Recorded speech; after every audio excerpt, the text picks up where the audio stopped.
Salut les Dédés, j'espère que vous allez bien, en tout cas moi ça va nickel. Allez les Dédés, on va parler du frelon européen, le Vespa crabeau. On va savoir si on peut sauver ce frelon, si on peut éviter les interventions pour détruire les nids quand les clients nous appellent. Est-ce que c'est possible en France? On sait qu'en Allemagne ils le font. En Allemagne le frelon européen est protégé, on n'a pas le droit de le tuer. Donc il y a bien des méthodes. Alors on va regarder s'il y a des méthodes.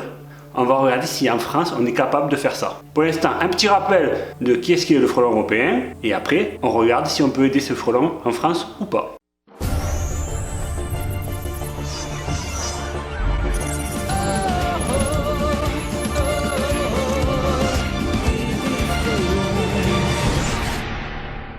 Le frelon européen, malgré sa mauvaise réputation et la peur qu'il provoque, le frelon européen n'est pas un insecte à la hauteur de sa réputation dangereuse. Utile au jardin, il contribue à son écosystème et il est même protégé dans certains pays comme l'Allemagne. Frelon européen, qui es-tu? Le frelon européen, appelé le Vespa crabeau, est un insecte sociable, faisant partie de l'ordre des hyménoptères, tout comme l'abeille ou la guêpe. Il ne doit pas être confondu avec le frelon asiatique, le Vespa velutina, considéré comme une espèce invasive. Il est reconnaissable avec son aspect grosse guêpe au vol bruyant et son corps imposant jaune rayé de noir. Une reine bien en chair peut atteindre jusqu'à 40 mm de longueur, alors que les ouvrières et les mâles dépassent rarement les 28 mm de longueur. La tête du frelon européen est jaune ornée d'un motif noir prolongé par deux antennes brunes ou noires, lui donnant un aspect de masque assez effrayant. D'autant que ses mandibules bien développées n'arrangent pas son affaire. Cet insecte a mauvaise réputation, pourtant, il n'est pas agressif et il n'est à aucun cas un piqueur spontané. Sa piqûre n'est pas plus douloureuse ou dangereuse que celle d'une abeille. Il ne pique que par défense lorsqu'on s'approche de son nid ou qu'il se sent agressé ou piégé.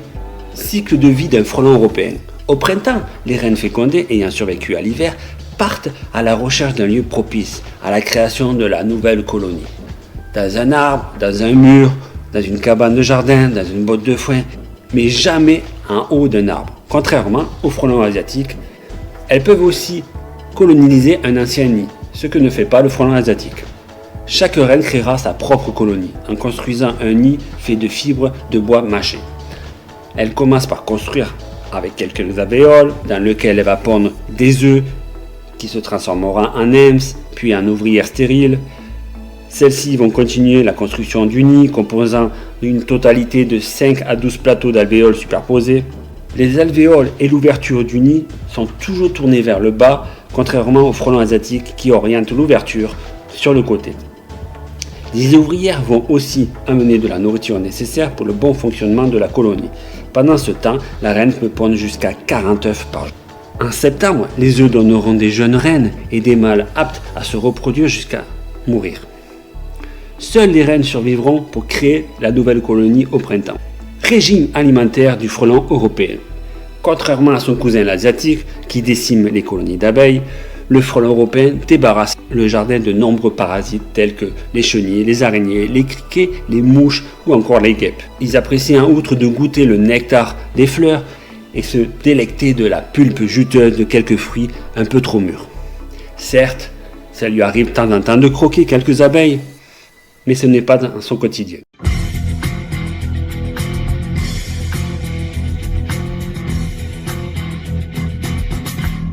J'avais soif.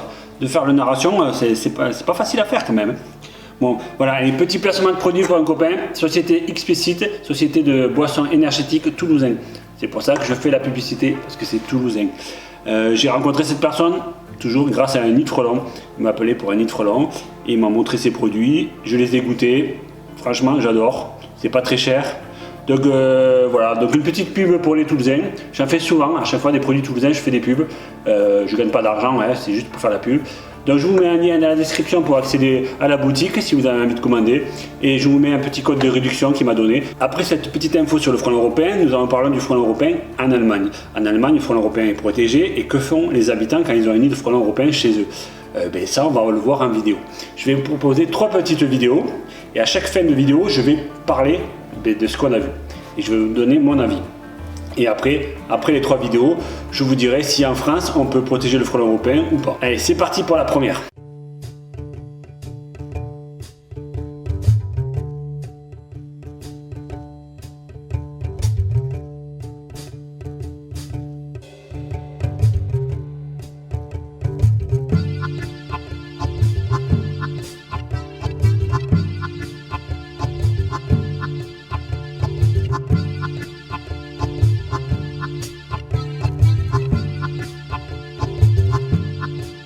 Bon voilà, on a regardé la première vidéo.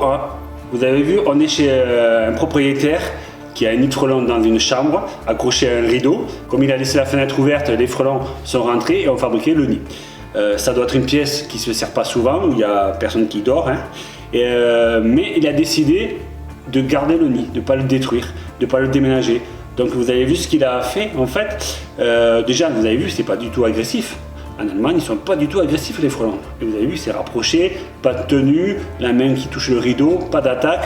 Voilà, parce qu'en fait en Allemagne, le frelon, il n'est pas attaqué par l'homme, donc il s'est habitué un peu. Et comme il n'y a pas de frelons asiatiques encore, ou il y en a très peu, du coup il n'y a pas une grosse chasse du frelon comme on a en France. Donc on a vu que le gars, il laissait le nid de frelon. On a vu que il a mis une petite latte en bois en bas de la porte. Et vous savez pourquoi il a fait ça? Pour éviter que le frelon aille dans la maison. Parce que le soir, quand vous allumez la lumière du couloir, le frelon il va être attiré par la lumière et passer sous la porte et se retrouver dans les autres pièces. Donc ils mettent une petite baguette en bois et comme ça il est tranquille. Vous avez vu aussi qu'il y a un petit bac à sable en bas. Pourquoi?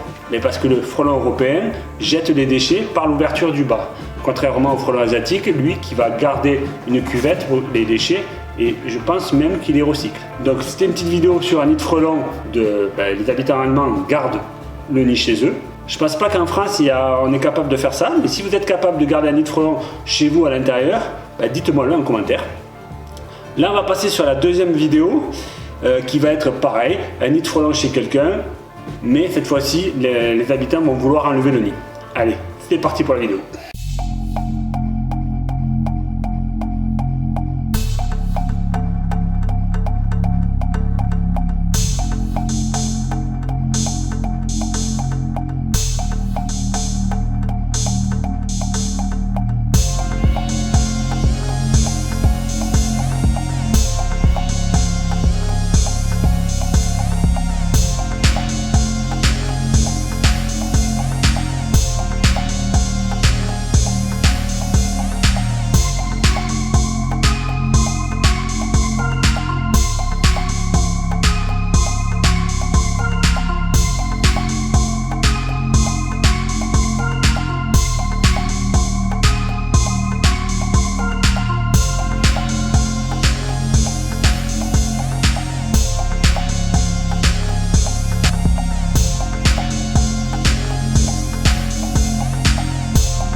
Donc là vous avez vu la deuxième vidéo.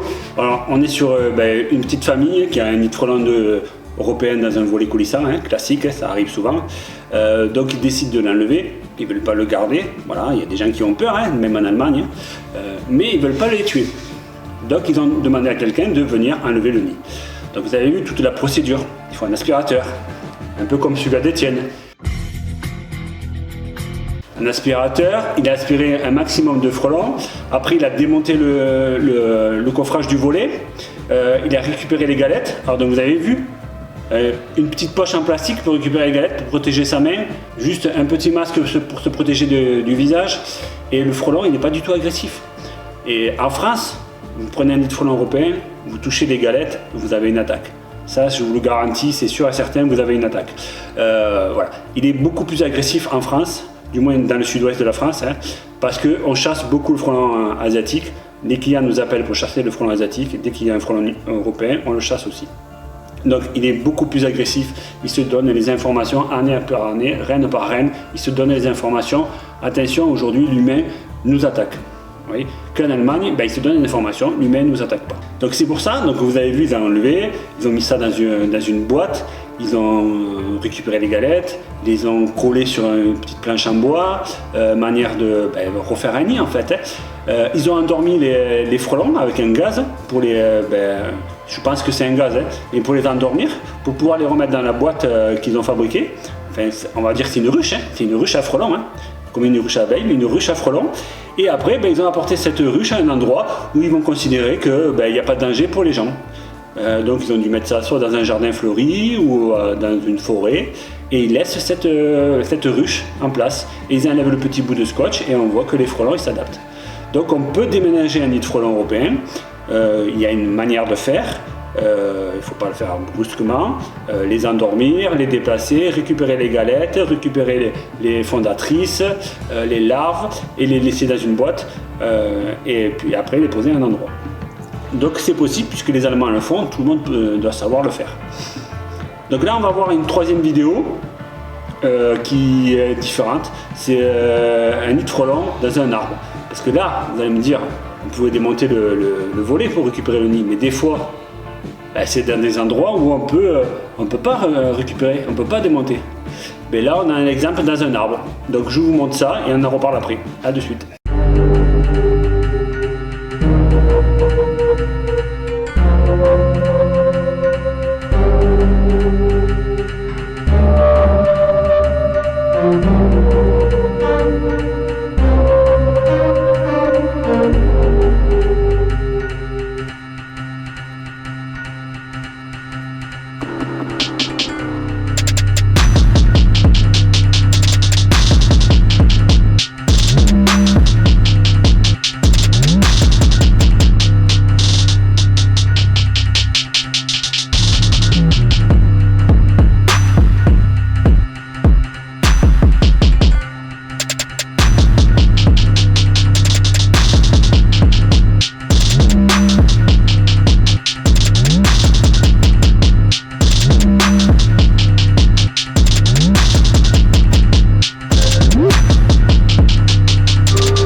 Bon là vous avez vu la troisième vidéo qui était assez rapide, dans un tronc d'arbre, un nid qui était quand même assez gros. Bon, toujours la même méthode, on prend un aspirateur, on aspire les frelons, et après là ils ont découpé un morceau du tronc pour récupérer les galettes.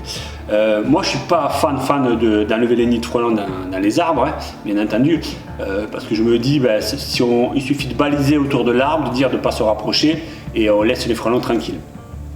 Sauf que vous avez bien vu que cet arbre était vachement creux. Alors si l'arbre risque de tomber à cause d'un vent ou quoi, qu'est-ce qui va arriver, c'est que l'arbre il va se casser quand il est creux comme ça, le nid de frelons va se retrouver à découvert et ça peut être dangereux et même pour les frelons ils peuvent en mourir en fait. Donc si on a besoin de couper l'arbre pour une urgence au cas où il va tomber, là à la limite on fait ça, on déménage le nid et au moins tout le monde est content. Mais s'il n'y a pas besoin de couper l'arbre, autant laisser le nid dans l'arbre. Enfin, moi je laisserai le nid dans l'arbre. Donc j'espère que ces trois petites vidéos vous a plu là. Dites-moi ce que vous en pensez en commentaire. Et est-ce que d'après vous, est-ce que vous êtes d'accord avec moi, est-ce qu'on peut en France sauver ces frelons européens? Est-ce qu'on peut faire la même chose en France? Alors techniquement, je dirais oui. On peut sauver les frelons, on peut enlever les nids puisque les Allemands le font. Pourquoi nous on ne pourrait pas le faire? Après c'est une question de mentalité. Est-ce que les Français, est-ce que nous en France on est capable d'accepter de vivre avec des frelons, soit de garder le nid à la maison ou dans notre jardin, en sachant que oui, le soir quand vous allumez votre terrasse, le frelon va être attiré par la lumière, venir vous embêter sur votre terrasse pendant que vous mangez. Ça les Allemands ils s'y habituent, ils savent que ça arrive. Nous on n'est pas trop habitués, parce que dès qu'on voit des frelons, moi j'ai beaucoup d'appels, il y a des frelons qui viennent le soir mais je trouve pas le nid, est-ce que vous pouvez pas nous aider? Et on sait que c'est le frelon européen, parce que l'asiatique, lui, il n'est pas attiré par la lumière. Est-ce qu'on est capable de déménager, nous, les sociétés de destruction du frelon? Est-ce qu'on pourrait déménager les nids comme ils ont fait? Techniquement, on pourrait le faire. Est-ce qu'on le fait gratuitement, comme pour les abeilles, quand on récupère des ruches, ou est-ce qu'on le fait payer? Et quand on voit le temps qu'on passe pour faire ça, parce que c'est quand même assez long, l'aspirateur, ça ne se fait pas en 5 minutes. Aspirer un maximum de frelons, s'il y a un démontage d'un volet ou quelque chose comme ça, ça prend du temps. Récupérer les galettes, construire une ruche à frelons, donc il faut investir dans du bois dans les ruches à frelons pour ça. Donc tout ça a un coût, tout ça va se remettre sur la facture. Est-ce que les Français seront d'accord pour sauver des frelons et payer un peu plus cher? J'en suis pas sûr. Alors est-ce qu'il peut y avoir des bénévoles comme dans l'apiculture des abeilles où les gens ils récupèrent les ruches, mais quelque part ils récupèrent des ruches gratuitement, mais s'ils font du miel et qu'ils font de la vente de miel après, ils récupèrent l'argent, le temps perdu pour aller récupérer un essaim dans la vente du miel. Là, avec les frelons, on ne gagne pas d'argent. On ne va pas faire du miel, rien du tout, parce que ça n'en fait pas. Donc c'est vraiment une mentalité différente. Je ne sais pas, qu'est-ce que vous en pensez, vous? Est-ce que vous pensez qu'on devrait faire ça? Moi qui aime la nature, je dirais oui. Moi je serais pour qu'on sauve le frelon européen et qu'on ne le traite pas à chaque fois. Moi je traite des nids de frelons, ça me fait toujours mal au cœur de le faire. Je le fais, je ne dis pas non aux clients parce que si je ne le fais pas moi, ça sera quelqu'un d'autre qui le fera. Alors quand c'est dans une cheminée, c'est peut-être plus difficile à récupérer. Il y a plein de cas où on ne sait pas comment ils font en Allemagne, mais il doit y avoir des solutions. Il suffit de se renseigner. Voilà, donc on arrive à la fin de cette vidéo. J'espère que ça vous a plu. N'hésitez pas à la partager, à me mettre un commentaire. Dites-moi ce que vous en pensez. Est-ce que vous êtes pour ou contre le sauvetage du frelon européen au lieu de le traiter à chaque fois? Est-ce que vous êtes prêt aussi à mettre plus cher le prix d'intervention pour sauver un nid de frelon? Parce que ça, c'est la question. C'est vraiment la plus grosse question. Moi, quand je vois le nombre d'interventions de frelons asiatiques que j'ai en été, je me dis j'aurais du mal à prendre du temps pour enlever un nid de frelons avec cette méthode-là, l'aspirateur, les ruches à frelons et tout ça. Je pense qu'il faudrait qu'il y ait d'autres personnes qui le fassent. Je ne pense pas que nous, en Allemagne, ils n'ont pas le frelon asiatique, ou ils l'ont très peu, donc ils ont peut-être très peu d'interventions. Donc c'est quand même difficile de faire ça en France. Donc donnez-moi votre avis, et voilà. Allez, je vous fais plein de gros bisous, et n'hésitez pas à aller voir le site si vous avez envie de boissons énergétiques, et je vous fais plein de gros bisous et je vous dis à très bientôt les Dédés. Quoi? T'es pas abonné à Dédé Frelon? Alors dépêche-toi de t'abonner avant que je m'énerve.